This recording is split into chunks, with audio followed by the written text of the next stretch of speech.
Hello dear viewers, आपका एक बार फिर से स्वागत है। आज खाटू श्याम जी की बहुत ही अद्भुत घटना आपके सामने लेकर के आए हैं। ध्यान से सुने, अच्छी लगे तो लाइक करें। पुराने समय की बात है, एक सेठ के पास एक व्यक्ति काम करता था। सेठ उस व्यक्ति पर बहुत विश्वास करता था। जो भी जरूरी काम हो, सेठ हमेशा उसी व्यक्ति को कहता था। वो व्यक्ति भगवान को बहुत बड़ा भक्त था।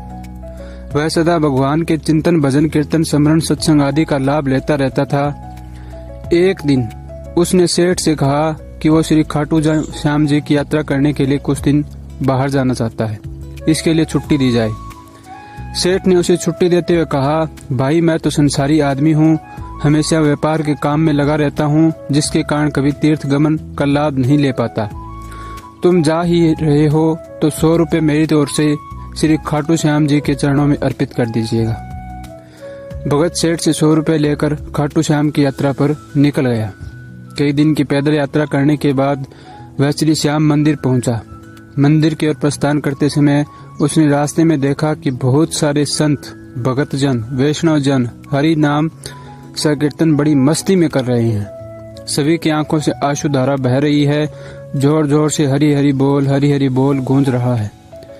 संकीर्तन में बहुत आनंद आ रहा था। भगत भी वहीं रुककर हरि नाम संकीर्तन का आनंद लेने लगा।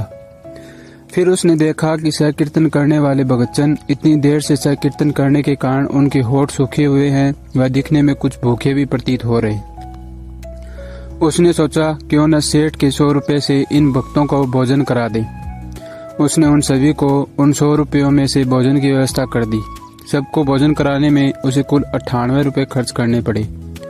उसके पास 2 रुपये बच गए। उसने सोचा चलो अच्छा हुआ, 2 रुपये बाबा श्याम के चरणों में सेठ के नाम से चढ़ा दूंगा। जब सेठ पूछेगा तो कहूंगा पैसे चढ़ा दिए। सेठ यह तो नहीं कहेगा कि 100 रुपये चढ़ा दिए। सेठ पूछेगा पैसे चढ़ा दिए, बोल दूंगा कि पैसे चढ़ा दिए। झूठ भी नहीं होगा, काम भी हो जाएगा। भगत ने बाबा श्याम के दर्शन के लिए मंदिर में प्रवेश किया। श्री बाबा श्याम की छवि को निहारते हुए अपने हृदय में उनको विराजमान किया। अंत में उसने सेठ के 2 रुपये श्री बाबा श्याम के चरणों में चढ़ा दिए और बोला, यह 2 रुपये सेठ ने भेजे हैं। उसी रात सेठ के पास सोपन में श्री खाटू श्याम नरेश जी आए और आशीर्वाद दिया। बोले, सेठ तुम्हारे 98 रुपये मुझे मिल गए। यह कहकर बाबा श्याम अंतर्धान हो गए। सेठ जाग गया, सोचने लगा, मेरा नौकर तो बड़ा ईमानदार है, पर अचानक उसे क्या जरूरत पड़ गई थी। उसने 2 रुपये भगवान को कम चढ़ाए। उसने 2 रुपये का क्या खा लिया, उसने ऐसी क्या जरूरत पड़ी, ऐसा विचार सेठ करता रहा। काफी दिन बीतने के बाद भक्त वापिस आया और सेठ के पास पहुंचा। सेठ ने कहा, मेरे पैसे बाबा श्याम को चढ़ा दिए थे।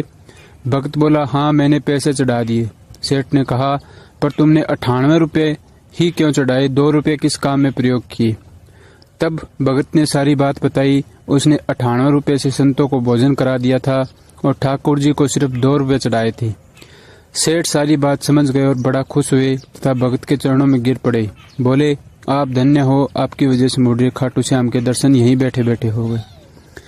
भगवान को आपके धन की आवश्यकता नहीं है। भगवान को वह 98 रुपये स्वीकार है जो जीव मात्र की सेवा में खर्च किए गए हैं, और उस 2 रुपये का कोई महत्व नहीं जो उसके चरणों में नगद चढ़ाए हैं। हमारी निजी सोच है कि भगवान को चढ़ावे की जरूरत नहीं है। सच्चे मन से किसी जरूरतमंद की जरूरत को पूरा कर देना ही भगवान को भेंट चढ़ाने से भी कहीं ज्यादा अच्छा होता है। हम मानते हैं कि उस परमात्मा को क्या दे सकते हैं जिसके कारण ये सारी दुनिया चल रही है।